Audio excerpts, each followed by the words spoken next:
make something out of your life, use your head. Or your voice. But don't waste your time making a mess. Make your mark in society, not on society. The 1920s were a time where gangs ruled the streets, with many groups tagging their name around cities with spray paint to mark their territory. These markings defined a gang's turf, and when a tag was crossed out in a territorial challenge, tensions rose, indicating gang violence. A few decades later, the graffiti boom emerged in America with the hip-hop scene of urban cities in the 1960s and 70s. The graffiti writer Cornbread was the father of the graffiti style, as he and other graffiti writers transformed simple tagging into their own signature styles and marked their names in the streets and trains of the cities, making their names known while still staying anonymous. The riskier the job, the greater the recognition. However, the views of the public and the law enforcement maintained its stance of negativity and reprimanded these troublemakers with laws and regulations. It's not that they don't like graffiti, it's that they don't like something they can't control. In the 1970s to the late 1980s, the subway trains were the main subjects to write on for graffiti writers. These writers didn't care what others thought of their work, just that their name was out across the metro for everyone to see and for fellow graffiti artists to appreciate. However, one thing both sides could agree upon was that graffiti is illegal. While graffiti writers had pride in their work, other subway commuters and authorities weren't thrilled to see the writing. New York politicians utilized the broken windows model to argue that graffiti, not poverty, created an environment for subway crime. The MTA started its Clean Car program in 1984, spending millions of dollars to combat the graffiti outbreak with chemical cleaning. However, the toxic cleaning fluid couldn't completely erase the graffiti, leaving a smudged, faded mess behind. Repainting a train car cost $2,000, only for it to be graffitied the next day. Are those two new trains over there? How long will they stay clean? They can last in phase from a day to a week, possibly. And that's before they're graffitied again. But eventually, the last graffiti-covered car within the NYC subway system was removed 5 years later in May of 1989. This ultimately put an end to the major subway graffiti culture, indicating that local law enforcement had made progress on their quest to put a stop to the graffiti movement. However, these new regulations on subway graffiti simply inspired graffiti artists to move elsewhere, and they began to work in the streets and reach the public through media. One notable graffiti and street artist was Keith Haring. Keith Haring was born in 1958 and passed away in 1990 at the age of 32 due to complications of AIDS. Throughout his life, he used graffiti as a medium to spread awareness and bring attention to the somewhat taboo topic of AIDS, with his unique and recognizable style catching people's attention wherever it was displayed. He started out creating art in the subways, drawing with chalk on blank posters where there were usually ads displayed. These figures he created with simple outlines became more and more recognizable as Haring amassed a larger audience and followers who were able to identify his work when they saw it. Haring's work is an important example of how the world of graffiti had begun to change, because much of his work had a clear, deliberate message and purpose that could be easily identified even by those who weren't familiar with his work or with the world of graffiti at all. Previously, a lot of graffiti artists and writers created graffiti just for the sake of doing so and to get their names out, but Haring cared specifically about what his audience could learn or discover from his art. However, even with that being said, it still was very important to Haring that his work was seen by many people. He highlights this in an interview as he talks about how graffiti as a medium is not about how long it lasts, but by how many people see it and are exposed to it. If you do something in public, even if it's only up for one day, it's still seen by thousands of people. I mean, here I suppose there are less people, but still, especially this one on the freeway, you know, hundreds are. The busiest intersection on the freeway. Yeah. So again, enough people will see it in the time that it's here that it will be worth the few hours that it takes me to do the painting.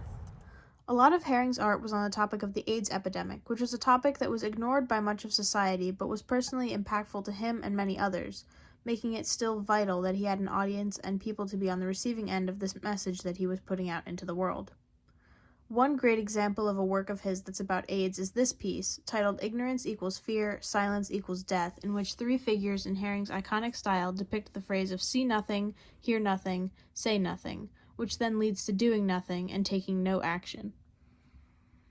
Haring's work was quickly incorporated into popular culture, reaching thousands and thousands of people not only through his original paintings, but also through recreations and reproductions of his work that were featured on all sorts of merchandise, as well as many of his canvas paintings being placed in museum galleries in numerous different places. This was yet another way for his art to reach people, as it was being more commercialized, which was evidence of his increasing popularity. As a whole, Haring's newfound fame was also symbolic of the fact that graffiti as a whole was becoming more widely accepted and even celebrated by a wider community, which was a very stark contrast to the public's attitude towards graffiti previously. After the subway pieces were stolen and sold by everyone as a rare commodity by 1984, Keith Haring soon opened up his own shop, called the Pop Shop, where he made art accessible to the general public. The elite art world was rejected, cut off by Keith Haring before they could take credit for his culture, as the popular culture had already claimed and accepted him. Still, there were accusations by other artists of him selling out.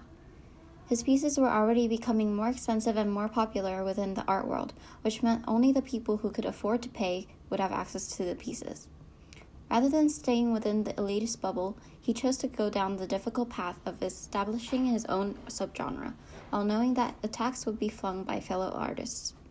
The bomb he dropped on the art scene was an era of great artists emerging in America, such as Basquiat and Andy Warhol, who were two close friends of Haring who inspired and intimidated him, strengthening his stance on art. Haring's effect on popular culture, along with Basquiat and other big names, led to more positive perceptions of graffiti. While his art scope grew with the support of his friends and the extension of himself, the Pop Shop, graffiti inspired a new form of art, street art, which started to be used by the government as a positive revitalization of a community, rather than being treated as an underground media that wasn't of use to the world. Graffiti and street art started to be used in neighborhood beautification projects with grants given by the government, enhancing the street walls instead of defacing them, as the work began to be conceived as something with more value than simple vandalism. The graffiti writers and artists who took this new opportunity could now paint on walls designated for the display of their work legally.